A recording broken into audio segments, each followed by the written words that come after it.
A very good afternoon to all the students. So students, we already have started nutrition in humans and we also have completed ingestion part and we are going with digestion part. We have completed the different organs such as the buccal cavity or the oral cavity and come to know that there are 4 different kind of teeth. So students, we all know that the different kind of teeth are the incisor, canine, premolar and molars. So inside the buccal cavity there are 3 different kind of things, that is teeth, tongue and salivary gland. So today we are going to study about the same. So let's start.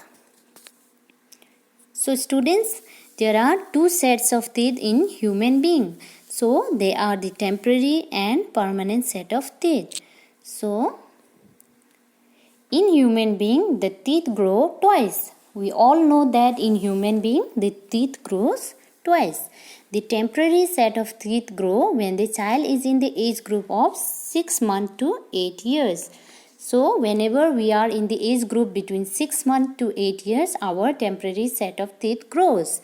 This set of teeth is also known as milk teeth. So, temporary teeth are also known as milk teeth. These teeth are smaller and weaker. So students, milk teeth are very smaller and they are weaker. They are 20 in number. So the total number of milk teeth in our mouth will be 20 in number. 10 in the upper jaw and 10 in the lower jaw. So they will be 4 incisor, 2 canines and 4 molars in the upper jaw. Similarly, 4 incisor, 2 canines and 4 molars in the lower jaw. There will be no premolars in the milk teeth. Okay students?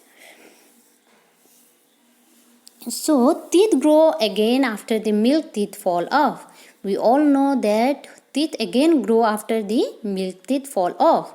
The second set of teeth is called the permanent teeth. So after the milk teeth falls off, our permanent teeth starts. So these teeth remain till our old age. So permanent teeth, they remains with us till our old age. Permanent teeth cannot be replaced by a natural teeth. So we all know that permanent teeth cannot be replaced by any kind of natural teeth. So these are 32 in number. So permanent teeth are 32 in number. They are 16 in the upper jaw and 16 in the lower jaw. So in upper jaw there will be 4 incisor, 2 canines, 4 molars and 4 premolars and 6 molars. Similarly in the lower jaw there will be 4 incisor, 2 canines, 4 premolars and 6 molars. Okay. Together there will be 32 teeth in the permanent teeth. Okay. This is the image showing the permanent teeth. They are 4 incisor, then 2 canines, then 4 premolars, 2 and 2 in both the sides, and 6 molars, 3 in this side and 3 in this side. So total they will be 32 in both the jaws. So number 2 you see, that is tongue. After teeth we are going to study about tongue. So we all know that tongue is a fleshy muscular organ. So students, tongue is a fleshy as well as muscular organ. So it is attached at the back of the floor of the buccal cavity. So tongue is attached at the back to the floor of the buccal cavity. So we all know that tongue is attached to the back of the buccal cavity. It is a free at front and can be moved in all direction. So tongue is free at the front side and can be moved in all the direction.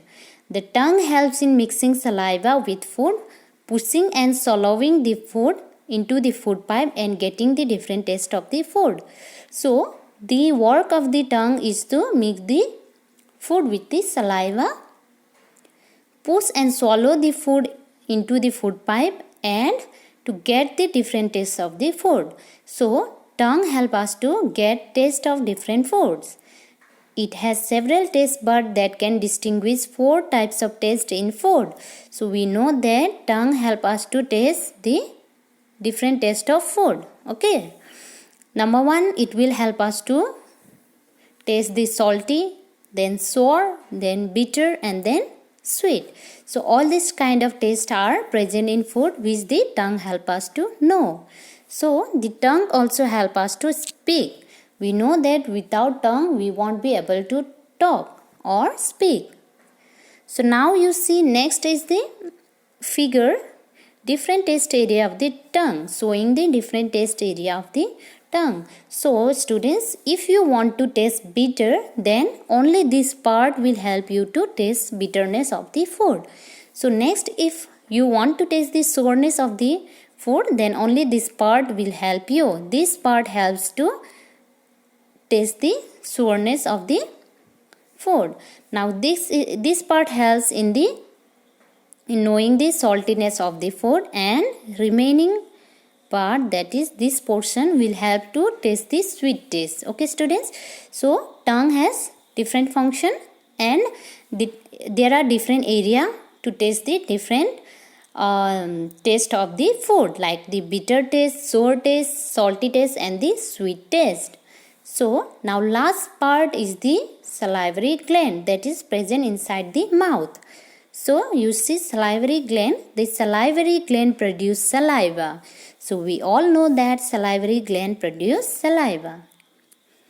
The saliva contains an enzyme called amylase.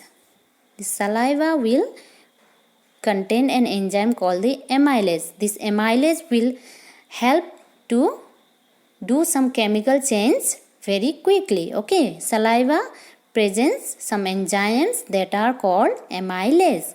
This amylase are the substance that help chemical change happen more quickly. Okay, whenever we take food, the amylase, they help to do a chemical change more quickly. Okay students, so amylase convert the starch present in the food into sugar. So amylase also convert the starch that are present in the food into sugar. It helps to convert starch into sugars.